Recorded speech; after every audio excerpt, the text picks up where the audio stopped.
کتنی حیرت انگیز بات ہے کہ قرآن میں ایک بھی نا امیدی کا قصہ نہیں ہے۔ حضرت یعقوب برسوں روتے رہے اور اپنی بینائی کھو بیٹھے، لیکن آخر کار ان کو اپنے بیٹے کے ساتھ ساتھ بینائی بھی مل گئی۔ حضرت زکریا کو بڑھاپے تک کوئی اولاد نہ ہوئی، لیکن ان کی دعا قبول ہوئی اور اللہ تعالیٰ نے انہیں اولاد عطا فرمائی۔ جب وہ خود حیران ہو گئے۔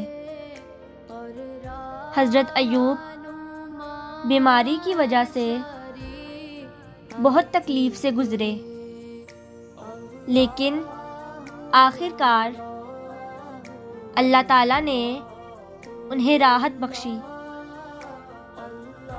حضرت یونس مچھلی کے پیٹ میں داخل ہوئے، لیکن اللہ تعالیٰ نے انہیں بھی نکال لیا، اور فہرست جاری ہے۔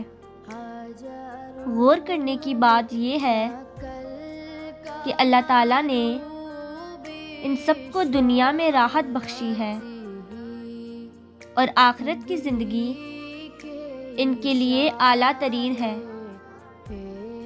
یاد رکھیں کہ جو اللہ کو غم میں اپنا ساتھی بنا لے، اس کا انجام کبھی بھی برا نہیں ہو سکتا۔